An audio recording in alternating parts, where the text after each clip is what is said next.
di tempat ini.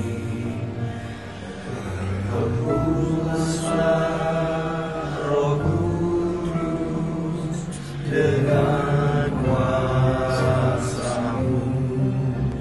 Pulihkanlah gereja-Mu di akhir zaman.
Selamat pagi, selamat kita bertemu kembali di dalam ibadah online pada pagi hari ini.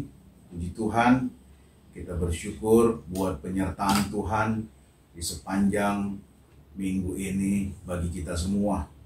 Mari kita buka Alkitab kita. Kita akan membaca satu kebenaran firman Allah yang terdapat di dalam kitab Pengkhotbah pasal 6. Maksud saya Pengkhotbah pasal 4 ayat yang ke-6. Demikian bunyi firman Tuhan. Segenggam ketenangan lebih baik daripada 2 genggam jeripaya dan usaha menjaring angin. Nah, Bapak Ibu Saudara, Alkitab berkata bahwa segenggam ketenangan lebih baik daripada 2 genggam jeripaya. Hari-hari ini ketenangan adalah sesuatu yang mahal. Ketenangan adalah sesuatu yang dikejar-kejar oleh siapapun kita. Manusia ingin merasa tenang, manusia ingin memiliki ketenangan. Ada orang yang punya harta tapi tidak memiliki keturunan, mereka tidak tenang dalam hidupnya. Ada orang yang memiliki jabatan yang luar biasa dalam karir, dalam pekerjaan, tetapi tidak memiliki ketenangan karena khawatir dan takut jabatannya akan direbut oleh orang lain. Ada suami-suami yang tidak tenang karena takut istrinya memiliki pria idaman lain. Atau ada istri-istri yang tidak tenang karena takut suaminya memiliki wanita idaman lain. Dan banyak lagi Bapak Ibu Saudara sekalian. Ada orang yang tidak tenang, takut karena belum memiliki pekerjaan, belum memiliki penghasilan. Bahkan di era-era pandemi ini tidak sedikit orang yang merasa tidak tenang karena takut dan khawatir menghadapi wabah pandemi ini. Tetapi pagi hari ini kita mau belajar dari firman Allah yang berkata segenggam ketenangan lebih baik daripada 2 genggam. Raja Salomo berkata demikian, saudara. Raja Salomo menyatakan bahwa ketenangan adalah sesuatu hal yang penting. Dan saya mau katakan bahwa ketenangan itu adalah perasaan hati atau keadaan seseorang yang tidak menjadi gelisah dan tetap tegar walaupun dalam situasi yang tidak baik. Nah, saudara, kita melihat begitu banyak hari-hari ini manusia yang tidak memiliki ketenangan. Sehingga ketenangan adalah sesuatu yang langka pada hari-hari ini. Itu sebabnya kita mau belajar dari kebenaran firman Allah. Bagaimana untuk kita dapat memiliki ketenangan yang tentunya sesuai dengan firman Allah. Yang pertama, untuk kita memiliki ketenangan, yang pertama saya catat adalah kita harus hidup dekat dengan Allah. Kita harus hidup dekat dengan Allah. Mari kita baca kitab Mazmur pasal 62 ayat 2 dan 3. Demikian bunyi firman Tuhan. Hanya dekat Allah saja aku tenang. Daripadanya lah keselamatanku. Hanya dialah gunung batuku dan keselamatanku. Kota bentengku, aku tidak akan goyah. Pemazmur berkata hanya dekat Allah saja aku tenang. Ada satu pujian yang berkata, hanya dekat Allah saja aku tenang. Pemazmur berkata hanya dekat Allah saja. Jadi bagaimana untuk kita semua dapat memiliki ketenangan? Yang pertama, kita harus dekat dengan Allah. Kita harus senantiasa hidup berjalan, bersandar dan percaya kepada Tuhan, percaya kepada firman Allah, karena di sanalah kita memiliki ketenangan. Firman Allah berkata bukan dengan kuat dan gagahku, tapi oleh karena roh Tuhan. Itu sebabnya Bapak Ibu Saudara, mari saya ajak agar di hari-hari ini, di situasi yang tidak mudah, di keadaan yang tidak mudah, mari kita hidup dekat dengan Allah, sehingga kita dapat memiliki hidup yang tenang. Yang kedua, saudara, saya catat bagaimana untuk kita dapat memiliki ketenangan. Yang kedua, bertanggung jawab kepada Tuhan.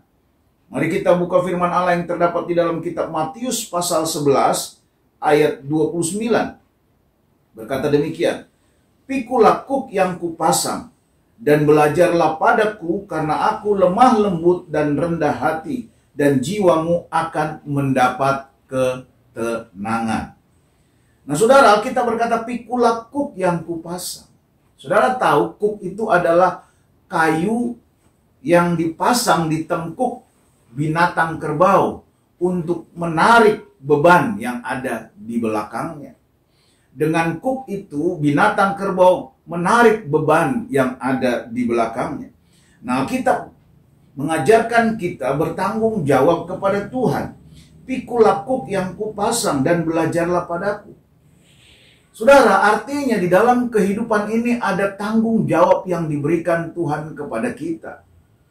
Terkadang ada beban yang harus kita pikul. Ada proses yang harus kita lewati. Dan banyak hal. Dan kita berkata ketika itu ada di dalam kehidupan kita, maka mari kita belajar bertanggung jawab untuk melakukan dan melaksanakan setiap apapun yang kita hadapi dengan bertanggung jawab. Dan Alkitab berkata, mari kita belajar kepada Yesus, karena Yesus adalah lemah lembut dan rendah hati. Jadi kuk adalah bicara tentang mungkin ada banyak persoalan, pergumulan, beban yang sedang kita pikul saat ini. Tetapi saya mau katakan kalau itu Tuhan izinkan, itu sebagai bagian dari proses yang harus kita lewati, maka percaya bahwa Allah beserta dengan kita. Kuk juga bicara tentang tanggung jawab. tanggung jawab Bapak Ibu Saudara kepada Tuhan. Apapun yang Tuhan percayakan kepada Bapak Ibu dan Saudara, mari kerjakan itu dengan bertanggung jawab. Maka Alkitab berkata ketika kita melakukan itu dan belajar kepada Yesus, maka jiwa kita akan mendapat ketenangan. Kita lihat di dalam Matius 25 ayat 23 berkata, kata tuannya itu kepadanya, baik sekali perbuatanmu itu, hai hambaku yang baik dan setia. Engkau telah setia memikul tanggung jawab dalam perkara yang kecil.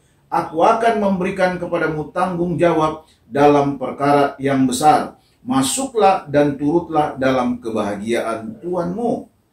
Jadi saudara lihat bahwa Kuk juga bicara tentang tanggung jawab. Alkitab berkata kalau kita setia dalam perkara-perkara yang kecil, maka Tuhan akan mempercayakan kita perkara-perkara yang besar. Jadi setialah di dalam perkara-perkara yang kecil. Nah, Bapak Ibu Saudara sekalian, mari kita lihat juga di dalam kitab Mazmur 18. Mazmur 18 ayat yang ke-26 berkata demikian, terhadap orang yang setia engkau berlaku setia, terhadap orang yang tidak bercela engkau berlaku tidak bercela. Jadi Tuhan juga berkata dalam firman-Nya bahwa Dia setia terhadap orang yang setia. Nah, itu sebabnya saudara, untuk kita memiliki ketenangan, tadi saya katakan kita harus hidup dekat dengan Allah. Yang kedua, kita harus bertanggung jawab kepada Tuhan. Yang ketiga, untuk kita dapat memiliki ketenangan, yaitu tidak mendua hati. Mari kita buka firman Allah yang terdapat di dalam kitab Yakobus 1 ayat 8. Sebab orang yang mendua hati tidak akan tenang dalam hidupnya. Jadi Alkitab sudah berkata bahwa orang yang mendua hati tidak akan tenang dalam hidupnya. Kitab Matius memberi contoh di mana setiap manusia tidak bisa mengabdi kepada dua tuan, baik itu kepada Allah juga kepada Mamon, tidak bisa. Karena kalau manusia mengabdi kepada dua tuan, maka akan ada salah satu yang dikorbankan. Dan Allah tidak mau. Allah mau manusia mengasihi dan mencintai Tuhan seutuhnya, lebih dari apapun. Itu sebabnya dikatakan orang yang mendua hati tidak akan tenang dalam hidupnya. Kalau saudara mempercayakan Tuhan dalam hidupmu, terlebih di era pandemi ini, engkau percaya kepada Tuhan, engkau percaya bahwa Allah tidak pernah meninggalkan, dan Allah pasti beserta dengan kita di dalam setiap pekerjaan, di dalam setiap rumah tangga. Maka saudara harus percaya sungguh-sungguh kepada Tuhan. Jangan mendua hati. Nah, kita berkata orang yang mendua hati tidak akan tenang dalam hidupnya. Saudara, manusia saja, kalau saudara mempercayakan sesuatu kepada seseorang, kemudian di belakang orang itu, saudara juga mempercayakan kepada orang lain. Maka orang yang pertama yang saudara percayakan, apabila dia mengetahui bahwa saudara juga mempercayakan hal itu kepada orang lain, maka dia akan marah. Dia akan berkata, kalau saudara tidak percaya kepada saya, lebih baik tidak usah. Jangan saudara percaya kepada saya dan juga percaya kepada yang lain. Nah saudara, manusia saja bisa kecewa, bisa marah. Apalagi Tuhan. Jadi kalau saudara sudah percaya bersandar kepada Tuhan, Tuhan berjanji, bukan? Carilah dahulu kerajaan Allah dan kebenarannya, maka semuanya itu sandang, pangan, papan akan dilemparkannya kepadamu. Tuhan berjanji bahwa aku senantiasa akan menyertai sampai kepada akhir zaman. Tuhan berjanji kalau burung-burung saja di udara dipelihara oleh Tuhan, apatah lagi orang-orang yang percaya, yang berharap dan bersandar kepada Tuhan. Itu sebabnya Bapak Ibu Saudara, mari belajar. Sekali Yesus tetap Yesus. Sekali percaya Tuhan tetap percaya Tuhan. Sekali iring Tuhan, terus iring Tuhan. Apapun yang terjadi, kata Rasul Paulus, tidak ada yang dapat memisahkan diriku dengan kasih Allah. Nah mari Pagi hari ini kita jangan belajar menjadi orang yang mendua hati, tapi belajar menjadi orang yang memiliki prinsip, orang yang percaya kepada Tuhan. Saya katakan di dalam beberapa waktu khotbah saya katakan bahwa kegagalan itu adalah ketika kita tidak berhasil mempercayai Tuhan 100%. Nah, jadi kalau saudara tidak bisa mempercayai Allah 100%, dengan kata lain saudara mendua hati, maka saudara akan melihat kekecewaan. Saudara tidak akan melihat pertolongan Allah. Saudara tidak akan melihat mujizat Allah dalam hidupmu. Tapi belajar mulai hari ini, serahkan segala sesuatu kepada Tuhan. Jangan mendua hati, tetapi percaya kepada Yesus, percaya kepada Tuhan. Nah, kita akan lanjut hal yang keempat yang harus kita miliki yang harus kita lakukan untuk kita memiliki ketenangan. Yang keempat adalah hidup dalam jalan yang benar. Nah, kita baca kitab Yeremia pasal 6. Yeremia pasal 6 ayat 16. Beginilah firman Tuhan. Ambillah tempatmu di jalan-jalan dan lihatlah. Tanyakanlah jalan-jalan yang dahulu kala. Di manakah jalan yang baik, tempuhlah itu. Dengan demikian jiwamu akan mendapat ketenangan. Tetapi mereka berkata, kami tidak mau menempuhnya. Saudara lihat, ada satu nasihat firman Allah. Untuk kita dapat memiliki ketenangan, hidup dalam jalan yang benar. Hidup dalam jalan yang benar artinya lakukan segala sesuatu sesuai dengan kebenaran firman Allah. Kalau firman Allah katakan harus begini, mari kita lakukan yang ini. Kalau firman Allah katakan kita harus hidup seperti ini, mari kita lakukan. Maka kita akan melihat sesuatu yang baik. Kita akan melihat sesuatu yang Allah kerjakan dalam hidup kita. Hidup dalam jalan yang benar. Mari kita buka kitab Yosua pasal 1 ayat 7. Yosua pasal 1 ayat 7. Hanya kuatkan dan teguhkanlah hatimu dengan sungguh-sungguh. Bertindaklah hati-hati sesuai dengan seluruh hukum yang telah diperintahkan kepadamu oleh hamba-Ku Musa.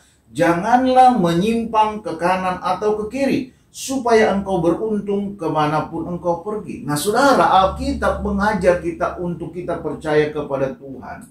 Untuk kita hidup dalam kebenarannya. Untuk kita tidak mendua hati. Dan Alkitab berkata jangan menyimpang ke kiri dan ke kanan. Alkitab berkata kalau engkau mau beruntung di dalam setiap pekerjaanmu, di dalam setiap usahamu, di dalam setiap bisnismu, jangan menyimpang ke kanan dan ke kiri. Supaya engkau beruntung kemanapun engkau pergi. Dimanapun Bapak Ibu Saudara berada. Baik yang ada tinggal di Jakarta mungkin. Mungkin ada yang tinggal di luar Jakarta atau dimanapun. Alkitab berkata hiduplah dekat dengan Allah. Untuk kita memiliki ketenangan. Belajar bertanggung jawab kepada Tuhan. Untuk kita dapat memiliki ketenangan. Belajar mempercayai Tuhan dan tidak mendua hati. Dan yang keempat, hidup benar. Jangan menyimpang ke kanan dan ke kiri. Saudara yang berusaha, kalau engkau serahkan usahamu kepada Tuhan, jangan lagi pakai cara-cara yang lain. Jangan lagi pakai cara orang pintar atau dukun-dukun atau apapun untuk supaya usahamu diberkati. Jangan. Tetapi engkau harus belajar melakukan kebenaran firman Allah di dalam rumah tanggamu, di dalam pekerjaanmu, di dalam karirmu, di dalam bisnismu, di dalam pendidikanmu. Bagi anak-anak muda yang masih kuliah, jangan mengandalkan yang lain.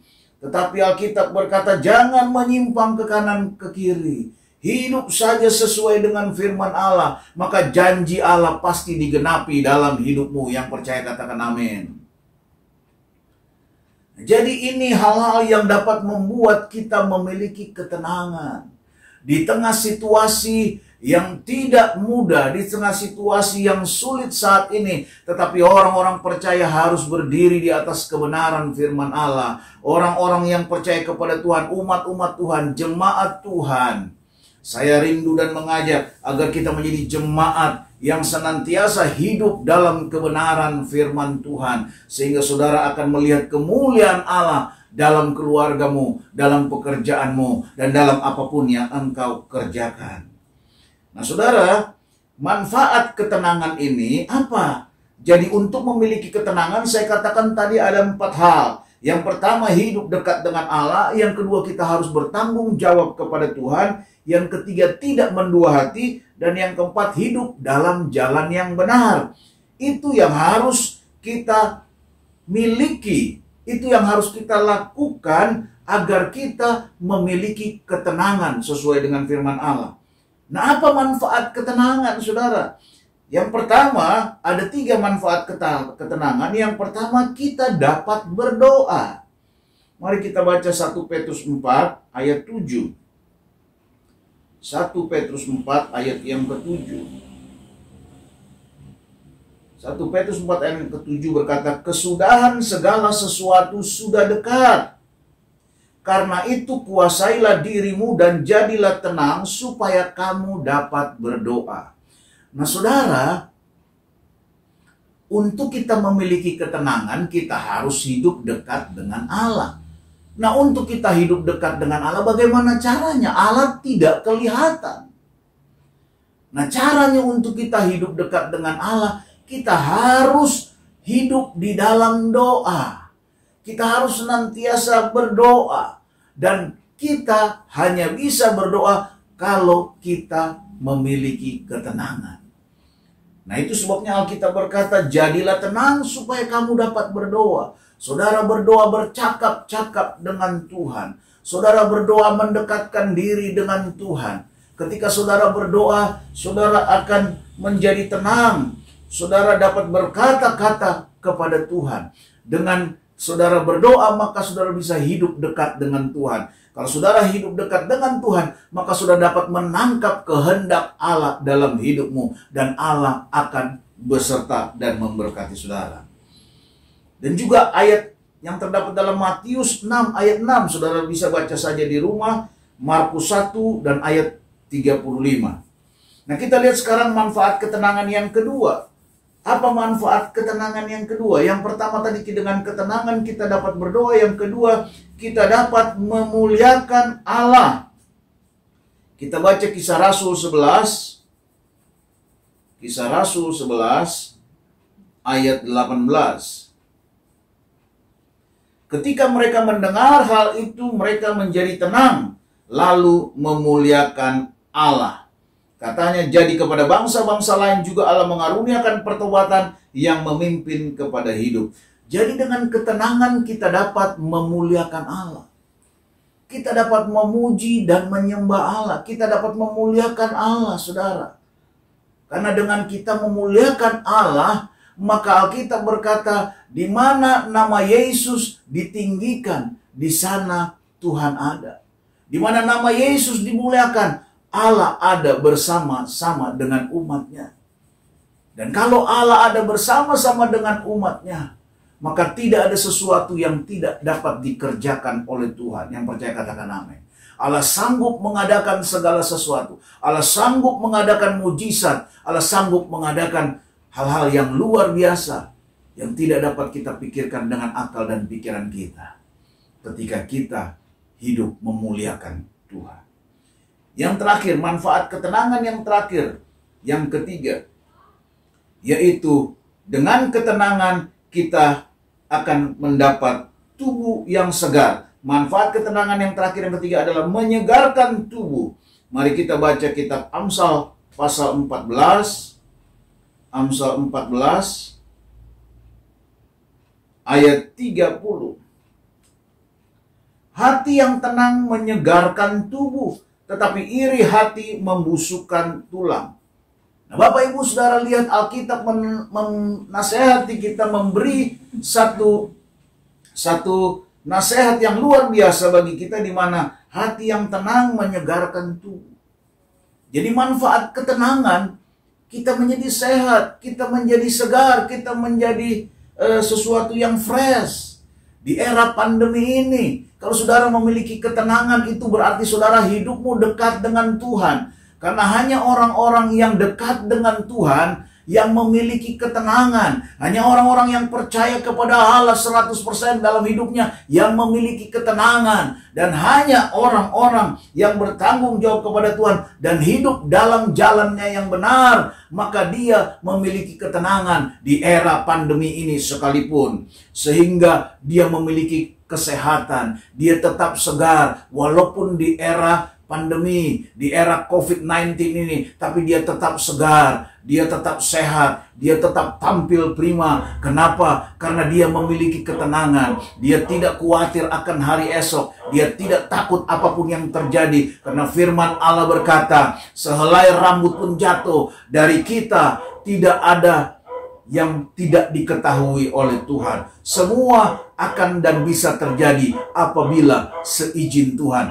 Dengan kata lain, di era apapun, sesulit apapun saat ini, kalau Allah tidak izinkan itu terjadi kepada Bapak, Ibu, dan Saudara, karena Allah beserta dan menyertai Bapak, Ibu, dan Saudara, maka itu tidak akan pernah terjadi. Itu sebabnya ketika kita memiliki ketenangan, kita dapat berdoa, kita dapat memuliakan Allah, dan kita menjadi segar. Tubuh kita menjadi sehat oleh karena Tuhan yang memberkati kita. Kiranya Tuhan Yesus memberkati kita semua lewat renungan firman Allah pada pagi hari ini.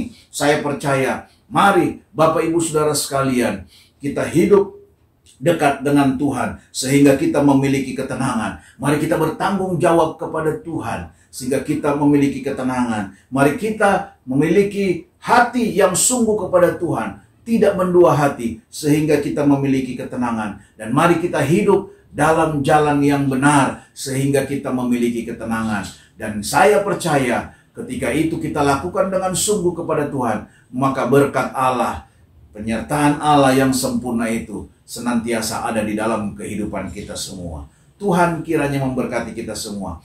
Mari kita tundukkan kepala, kita akan berdoa, dan juga kita akan tutup ibadah online pada pagi hari ini.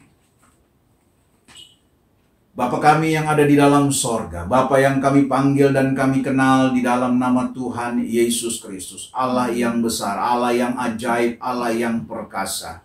Kami sudah memuji menyembah Engkau Tuhan, kami sudah dengarkan kebenaran firman-Mu. Kami percaya Tuhan, hanya di dalam Engkau kami dapat memiliki ketenangan.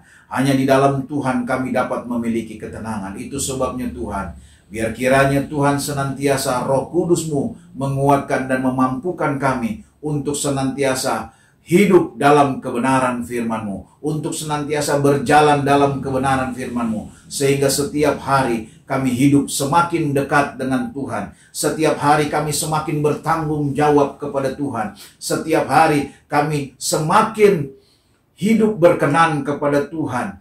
Dan semakin hari kami semakin berjalan dalam kebenaran firman-Mu. Terima kasih banyak Bapa di dalam sorga, terima kasih. Berkati setiap pekerjaan mata pencaharian, usaha warung, toko dagang, umat-umat Tuhan di tempat ini. Engkau memberkati. Dan kami percaya nama Tuhan semakin dipuji, dibesarkan, dan ditinggikan. Terima kasih banyak Bapa dalam sorga. Hamba-Mu yang penuh dengan kekurangan dan keterbatasan ini telah berhenti bicara dan menyampaikan kebenaran firman-Mu. Biarlah Roh Kudus sendiri yang akan memeteraikan setiap kebenaran firman-Mu di dalam setiap tanah hati umat-umat-Mu yang mendengarkan siaran ibadah online pada pagi hari ini. Dan kami percaya Roh Kudus berkarya di dalam setiap kehidupan umat-umat-Mu. Terima kasih banyak Bapa di dalam sorga. Terima kasih mengampuni setiap salah, kekurangan, dan dosa kami.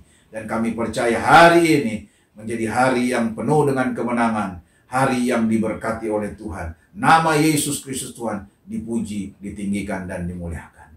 Mari Bapak, Ibu, Saudara sekalian, angkat kedua tangan yang ada di rumah masing-masing. Pulanglah dan terimalah berkat kemurahan rahmat anugerah dari Allah Bapa di dalam sorga, kecintaan dan kasih sayang dalam anaknya Yesus Kristus, serta persekutuan pimpinan Allah Roh Kudus, tinggal menyertai kita, mulai hari ini, besok, bahkan sampai Maranatha, Yesus datang kembali. Di dalam berkat nama Tuhan Yesus Kristus Tuhan dan Juru Selamat bahkan kekasih jiwa kami sudah berdoa dan mengucap syukur. Haleluya. Amin. Tuhan Yesus memberkati.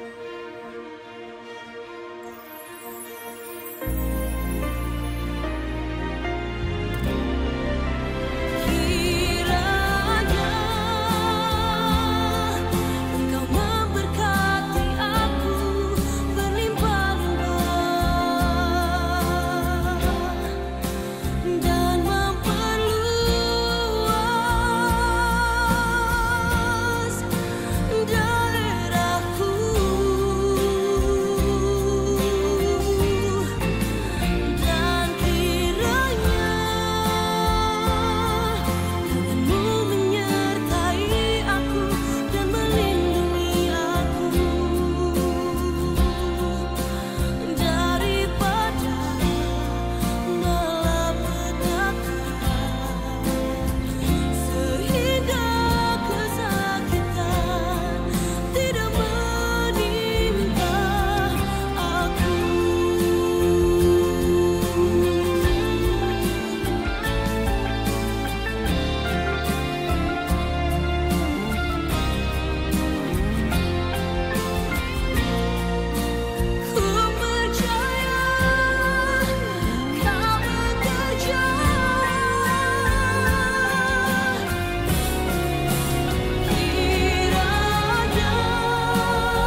Berharap